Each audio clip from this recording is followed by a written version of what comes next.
Question number 25, select the plant that is characterized with the presence of. अब हमें यहाँ पर कुछ है पांच हमें कुछ कैरेक्टरिस्टिक्स गिवन है और ये कैरेक्टरिस्टिक किस प्लांट के अंदर दिखते हैं वो हमें यहाँ पर चेक करना है।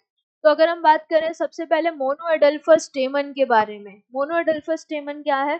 जब सारे फिलामेंट्स जो हैं वो फ्यूज होके एक सिंगल बंडल बना रहे हैं, एंथर फ्री है लेकिन सारे फिलामेंट फ्यूज होके एक बंडल बना दिए, जैसे कि ये एक फिलामेंट और इससे ये एंथर, देन ये एक फिलामेंट, ये एंथर, देन इस तरीके से ये फिलामेंट, ये एंथर, ये फिलामेंट, ये एंथर। अब अगर ये सारे फिलामेंट फ्यूज हो जाएं कुछ इस तरीके से, ये फ्यूज हो गए और पूरा एक बंडल बना दिए, ये सारे फिलामेंट जो हैं ये यहाँ पर फ्यूज हो गए और ये फ्यूज होके पूरा एक बंडल बना देंगे, तो इसको क्या बोलेंगे? मोनोएडल्फस स्टेमन। ये एक सिंगल बंडल बन गया, एंथर ऊपर की तरफ फ्री हो गए, तो इस कंडीशन को क्या बोला जाएगा? मोनोएडल्फस। मोनोएडल्फस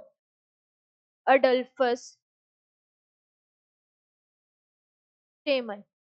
और ये मोनोएडल्फस स्टेमन किस में देखा जाता है? चाइना रोज के अंदर। डायडल्फस कंडीशन पी में मिलती है, तो ये वैसे ही गलत हो गया। आर्जीमोन और मस्टर्ड में पॉलीएंड्रस कंडीशन है, फ्री है, तो यहाँ पर तो वैसे ही हमारा आंसर सही हो गया, यानी एक कैरेक्टरिस्टिक से आंसर आ गया। अगर हम बाकी कैरेक्टरिस्टिक्स को मैच करें कि वो चाइना रोज में शो हो रहे हैं या नहीं हो रहे हैं, तो दूसरा है एक्साइल प्लेसेंटेशन। एक्साइल प्लेसेंटेशन में क्या होता है कि जो प्लेसेंटा होता है वो एक्सियल होता है, प्लेसेंटा एक्सियली प्रेजेंट होगा और इससे ओव्यूल अटैच होंगे एंड यहाँ पर मल्टीलोक्यूलर ओवरी प्रेजेंट होगी, कुछ इस तरीके से।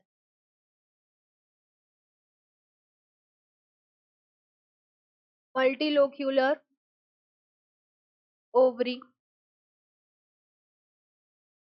प्लेसेंटा एक्सियल, एंड यहाँ पर सेंटर में ओव्यूल्स अटैच्ड होंगे, कुछ इस तरीके से।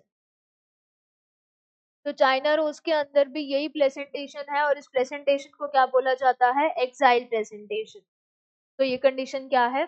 Exile placentation. Axile placentation. ये व्हाइट कलर का हो गया, इसको रेड करते हैं।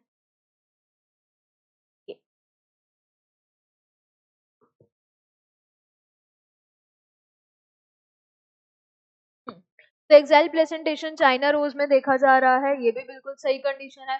ऑल्टरनेट फाइलोटैक्सी की अगर हम बात करें तो फाइलोटैक्सी मतलब लीव्स का अरेंजमेंट स्टेम या ब्रांच पर।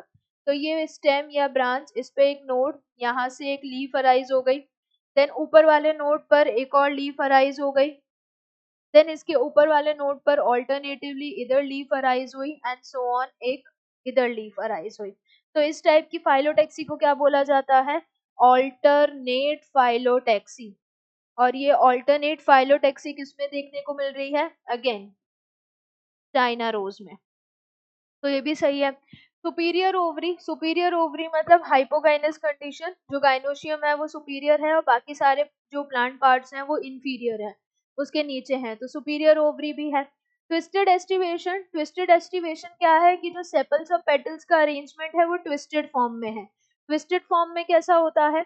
जैसे कि ये एक पेटल हो गई, तो इसका जो एक एज है अंदर की तरफ रहेगा, एक एज बाहर की तरफ रहेगा, तो अगर ये अंदर होगा तो ये वाला पार्ट बाहर आ जाएगा। तो इसमें अगर ये अंदर है तो इसको बाहर रखना पड़ेगा, तो यानी दूसरा पेटल का अरेंजमेंट ऐसा जाएगा। देन इसके बाद क्या होगा? यहाँ पर ये अंदर है तो अब इसको बाहर रखना होगा, तो इस तरीके से ये ट्विस्टेड पैटर्न आएगा। देन अगेन इधर वो गायब हो गया, इसको वापस ड्रॉ करते हैं, तो इसको अगर यहाँ पे हमने बाहर रखा है तो ये अंदर की तरफ, कुछ ऐसे। देन इसके बाद अब ये बाहर है तो ये अंदर की तरफ जाएगा और ये अंदर जाएगा, तो डेफिनेटली इसको बाहर रखना पड़ेगा, यानी कुछ इस तरीके से। तो ये जो पूरा अरेंजमेंट है ये कैसा है? ट्विस्टेड एस्टिवेशन है, और ट्विस्टेड एस्टिवेशन चाइना रोज में है। तो सारे ऑप्शंस जो है चाइना रोज के लिए सही है, इसलिए करेक्ट आंसर क्या है? ऑप्शन सी।